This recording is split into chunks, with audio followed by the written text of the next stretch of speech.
A sloth, a donkey, and a curious human. Send a prompt and see what they're doing. One hits record with a question on his mind. Two brothers pick it up, see what they find. Corn takes his time, Herman's got the facts. Back and forth, they never hold back. My weird prompts, come on in, that's where we begin. My weird prompts, glad you're here. This episode was generated using artificial intelligence. Please verify facts. Welcome back to my weird prompts. I am Corn, and we are coming to you today for episode 915. It is a beautiful day here in Jerusalem, and honestly, I have been looking forward to this specific conversation all week. Usually, our housemate Daniel sends us a prompt to chew on, but today we actually decided to pick the topic ourselves. It is something that has been hovering in the background of almost every major news cycle lately. Yet the people involved are almost entirely invisible. Herman Poppleberry here, and you are exactly right, Corn. We are talking about the world of high-stakes, real-time interpretation. These are the people you see in the little glass booths at the United Nations or standing just over the shoulder of a head of state during a bilateral summit. It is one of those professions where if you are doing your job perfectly, no one notices you are there. But if you slip up even slightly, you can literally start a war or collapse a multi-billion-dollar trade deal. It is a fascinating paradox. We live in this era where we are told language barriers are disappearing because of technology, yet the demand for elite-level human interpreters has never felt more critical. I was thinking about this while watching some footage from the General Assembly. You have these leaders speaking at 150 words per minute, using idiomatic expressions, cultural references, and sometimes very pointed rhetorical daggers. And there is a person in a booth who has to ingest that, process the meaning, and output it in a different language with only a 2 or 3 second delay. The technical term for that delay is the ear-voice span, or the decalage, and you are right to be impressed. Cognitive scientists actually point to simultaneous interpretation as one of the most complex mental tasks a human being can perform. It is not just translation. Translation is for text. You have time to look things up. Interpretation is live. You are performing a continuous task of speech recognition, semantic processing, and target language production all at once. I want to dig into that cognitive aspect, because it sounds physically exhausting. But first, let us frame why this matters so much right now. We are seeing a massive shift in the industry.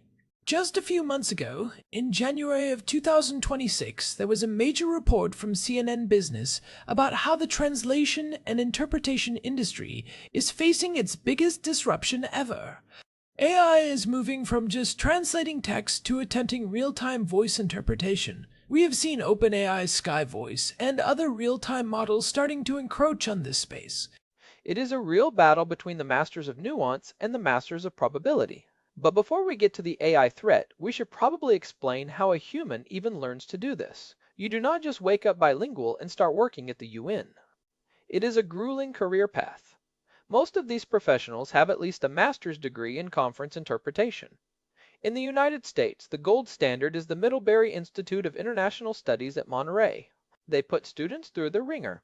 I was looking at the requirements for the UN Department for General Assembly and Conference Management.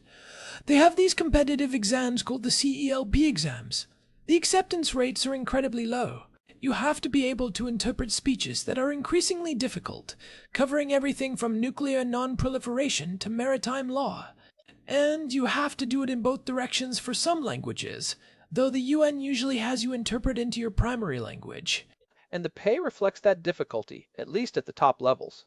A staff interpreter at the UN in New York can make anywhere from $91,000 to over $158,000 a year. If you are a high-end freelance interpreter, certified by the AIIC, which is the International Association of Conference Interpreters, you can command day rates between $500 and over $1,000. It sounds like a lot, but when you realize what it does to your brain, you see why they get paid the big bucks. That is the part that blows my mind. There is a study from PubMed back in 2022 that looked at the cognitive load of these professionals. They found that experienced interpreters actually show a reduced cognitive load compared to beginners, because their brains have literally restructured themselves. There is another longitudinal study showing that training for simultaneous interpretation increases cortical thickness in certain areas of the brain. Specifically the caudate nucleus. This is a part of the brain usually associated with cognitive control and switching between tasks. In an interpreter, the caudate nucleus becomes like a high-speed switching station. They are essentially running two separate operating systems in their head at the same time, but they have to keep them perfectly synced. This is why the 30-minute rule exists in the industry. Right, the 30-minute rule. I remember you mentioning this once. They never work alone, do they? Never. In a professional conference setting, interpreters work in pairs. They switch every 20 to 30 minutes. Why? Because after 30 minutes of that level of intense cognitive load, the quality of the interpretation starts to fall off a cliff. You start making slips of the tongue, your nuance fades, and your brain just gets fried. The fatigue is so real that you can actually measure the drop-off in accuracy. It is interesting that AI does not have that fatigue constraint. An AI can run for 24 hours straight without needing a coffee break or a partner to tag in. But then we have to ask about accuracy and nuance. You mentioned the masters of nuance versus masters of probability. I think back to some of the historical blunders that happened long before AI was even a dream. These show just how high the stakes are. Oh, the historical examples are legendary and terrifying. Take the Mokusatsu incident from 1945. The Allies had issued the Potsdam Declaration demanding Japan's surrender. The Japanese Prime Minister, Kentaro Suzuki, used the word mokusatsu in his response. It is a word that can mean to withhold comment or to treat with silent contempt. And the interpreter went with silent contempt, or to ignore, right? He rendered it as ignore or treat with contempt. Many historians argue that this specific choice of words, which made the Japanese response seem much more aggressive and dismissive than it perhaps was intended, contributed directly to the decision to use the atomic bomb. One word, one choice of nuance. That is a heavy burden for an interpreter to carry, and it is not just the ancient history. Think about the Cold War. In 1956, Nikita Khrushchev gave a speech where he supposedly said, "We will bury you." That phrase sent shockwaves through the United States. It sounded like a direct nuclear threat. But in Russian, the phrase was "My vas pokoronim," which is more of an idiomatic way of saying, "We will outlast you," or "We will be there at your funeral." It was an economic and ideological boast, not a threat of physical destruction. But the literal translation made it a terrifying headline. And then you have the purely embarrassing ones like Jimmy Carter's visit to Poland in 1977. He had a freelance interpreter who was just not up to the task. Carter said, "I left the United States this morning," and the interpreter translated it into Polish as, "I have left the United States never to return." Then Carter talked about his desires for the future, and the interpreter made it sound like Carter had carnal desires for the Polish people. It was a disaster. It is funny in retrospect, but at the time it makes the president look incompetent and degrades the dignity of the office. This brings me to the modern day. We are seeing these AI tools like Wordly or the new OpenAI real-time features. There was a study by the World Health Organization recently where they tested Wordly AI interpretation at their meetings. They ran 90 tests. Do you know how many passed? I saw that. Only one out of 90. The WHO concluded that AI interpretation is simply not fit for purpose when it comes to important high-stakes meetings. And this is why I think the reports of the death of the human interpreter are greatly exaggerated, even here in 2026. Well, it depends on the level, right? If you're at a low-level business meeting where you just need to understand the gist of a PowerPoint presentation, maybe a 95% accurate AI is fine. But in diplomacy, that 5% gap is where the wars live. In episode 660, we talked about the tokenization tax and how AI struggles with the cultural baggage of certain languages. That is still true. An LLM predicts the next most likely word. It does not understand the weight of a diplomatic snub. And from our perspective, especially looking at things through a pro-American and pro-Israel lens, nuance is everything. When you are negotiating a ceasefire or a trade treaty, The difference between shall and should, or withdraw from territories versus withdraw from the territories, can change the entire legal framework of the Middle East. A human interpreter understands the geopolitical context. They know what the parties are actually fighting over. An AI is just processing tokens. There is also the security aspect. Top-level interpreters at the UN or those working bilateral meetings between heads of state have security clearances that are equivalent to intelligence agency levels. They are exposed to the most sensitive, classified information on the planet. They operate under strict confidentiality agreements that often last for life. Are we really going to put a live feed of a classified negotiation into a cloud-based AI server? The man-in-the-middle attack surface there is enormous. That is a great point. Even if the AI was technically perfect, the security risk of processing that data through a third-party server is a non-starter for high-level diplomacy. But I do think we are seeing a middle ground emerge. Some call it the AI augmentation model. You mean like a heads-up display for the interpreter? Instead of replacing the human in the booth, the AI is used as a support tool. It can do real-time glossary lookups. If a speaker suddenly mentions a very obscure technical term or a specific piece of legislation, the AI can pop that term and its official translation onto a screen in the booth instantly. It can provide a real-time transcript of what was just said so the interpreter can glance back if they missed a word during a cough or a noise. That makes a lot of sense. It reduces the cognitive load without removing the human judgment. It is like a pilot with an advanced autopilot system.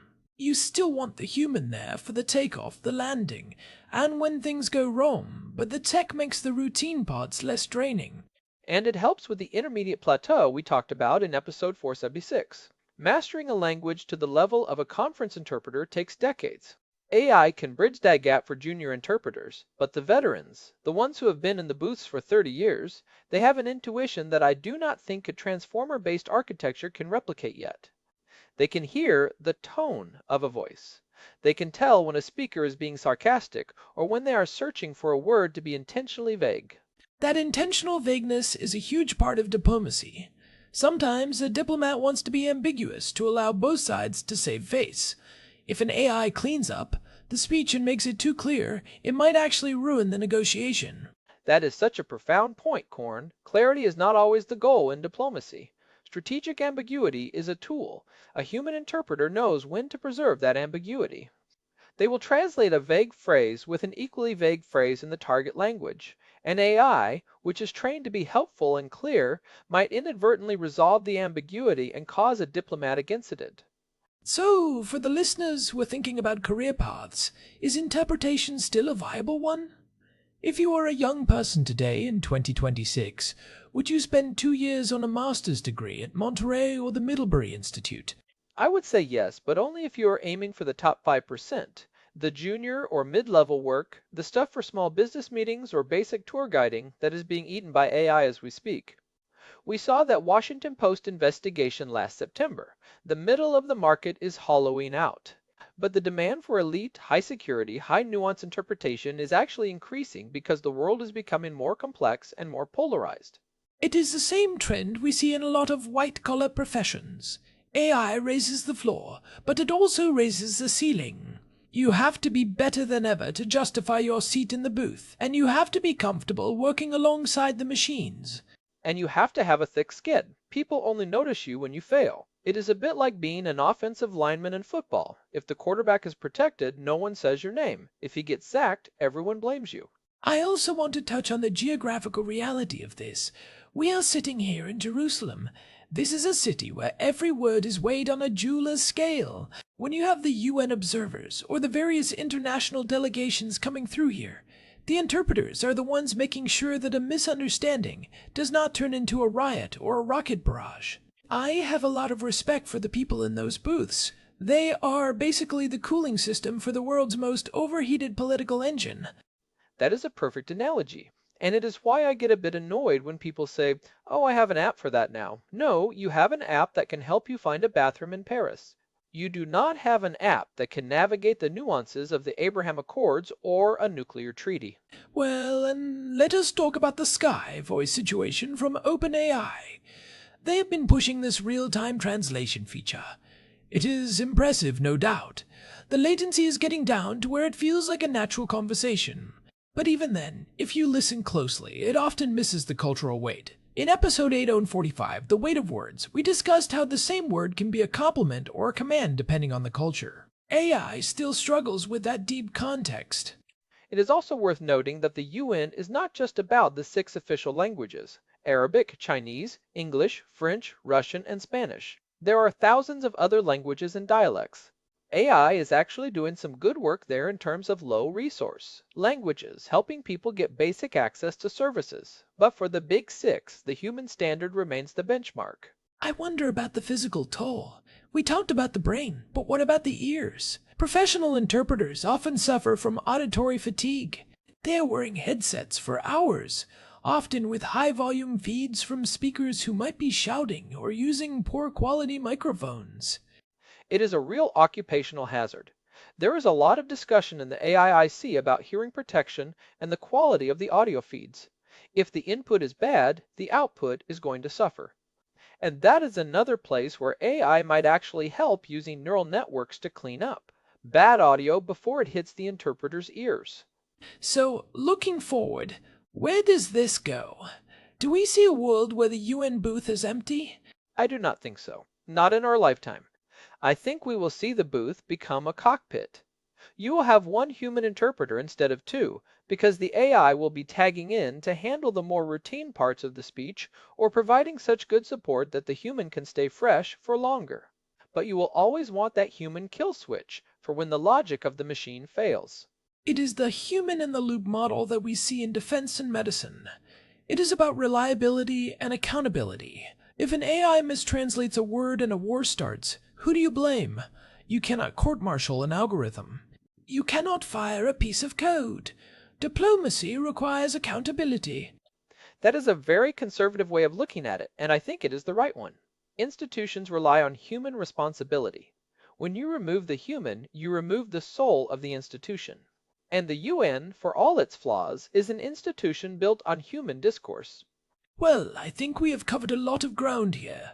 From the caudate nucleus to Jimmy Carter's carnal desires in Poland. It is a profession that deserves more respect than it gets. They are the invisible bridge builders. And if you are listening to this and you are a student of languages, do not be discouraged by the AI headlines. Just make sure you are aiming for that top 5%. Be the person who can handle the nuance that a machine cannot even see. Well said, Herman. This has been a great deep dive. I am glad we picked this one ourselves. It is a reminder that even in 2026, the most important technology is still the 3-pound organ between our ears.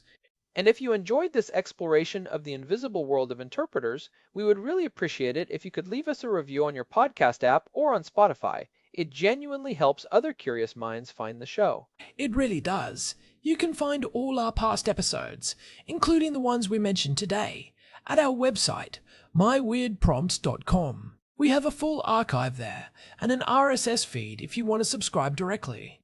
Thanks for joining us for episode 915. It is always a pleasure to dig into these topics with you, Korn. Same here, Herman. We will be back soon with another prompt, likely one from Daniel next time.